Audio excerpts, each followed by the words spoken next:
Setelah mengetahui preferensi dan keterbatasan anggaran, kita sekarang akan menentukan bagaimana konsumen secara individu memilih berapa banyak barang yang akan dibelinya. Kita berasumsi bahwa konsumen membuat pilihan dengan rasional, yaitu mereka memilih barang untuk memaksimalkan kepuasan yang dapat mereka capai dengan anggaran yang terbatas.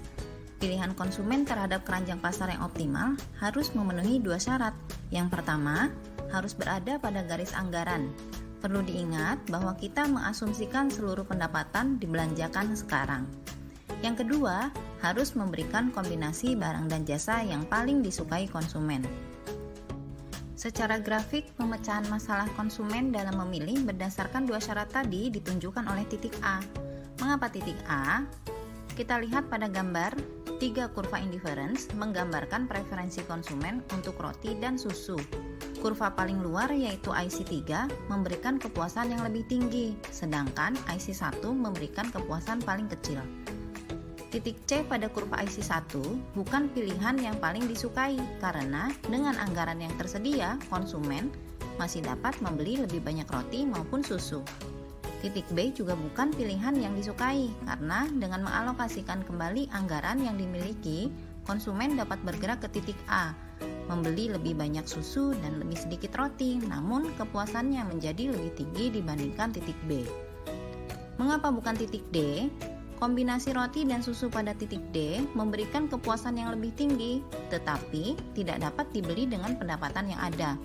Karena itu, kombinasi roti dan susu pada titik A memaksimalkan kepuasan konsumen. Jadi, kita simpulkan bahwa keranjang pasar yang memaksimalkan kepuasan harus terletak pada kurva indifference yang paling tinggi yang menyentuh garis anggaran. Titik A adalah titik singgung kurva indifference IC2 dengan garis anggaran. Kurva IC dan garis anggaran akan bersinggungan jika kemiringan garis anggaran sama dengan kemiringan kurva indifference. Karena kemiringan kurva indifference sama dengan MRS, ini sudah kita bahas pada video perilaku konsumen kedua, dan kemiringan garis anggaran sama dengan rasio harga susu terhadap harga roti, maka kepuasan konsumen akan optimal pada titik di mana MRS sama dengan harga barang pada sumbu X dibagi dengan harga barang pada sumbu Y.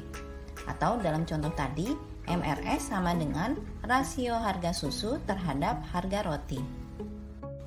Pilihan optimal konsumen akan berubah jika ada perubahan pendapatan atau perubahan harga.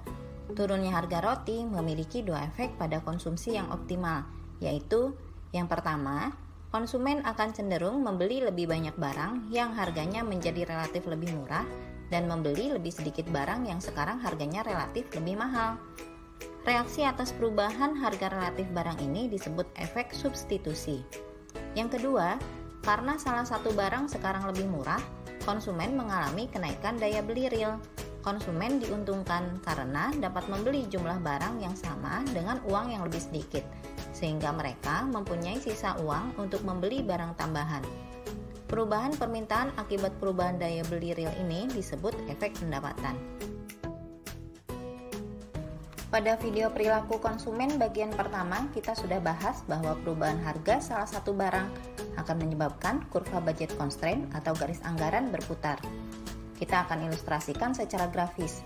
Seperti contoh pada video 1 dan video 2, sumbu Y dari koordinat kartesius mewakili jumlah susu, sedangkan sumbu X jumlah roti. Pilihan optimal konsumen semula ada pada titik A dengan garis anggaran BL1.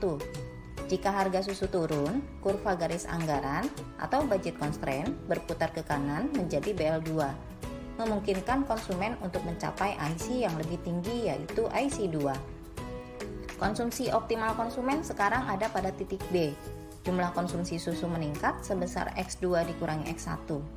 Untuk memisahkan efek substitusi dan efek pendapatan dari efek total, kita perlu membuat fact budget line yang sejajar BL2 dan menyinggung IC1. Titik singgung fact budget line dan IC1 ada pada titik C. Efek substitusi diasosiasikan dengan perubahan harga relatif susu dengan pendapatan real konstan. Dengan demikian, efek substitusi susu besarnya X3 dikurangi X1. Nilainya positif. Sedangkan efek pendapatan berupa peningkatan daya beli dengan harga relatif konstan ditunjukkan oleh pergerakan konsumsi dari C ke B. Susu merupakan barang normal karena efek pendapatan nilainya positif, yaitu sebesar X2 dikurangi X3. Ilustrasi efek pendapatan dan efek substitusi tadi berlaku untuk barang normal. Analisisnya akan berbeda untuk barang given dan barang inferior. Sekian pembahasan materi perilaku konsumen yang saya sampaikan. Tunggu video untuk materi yang lainnya ya. Terima kasih.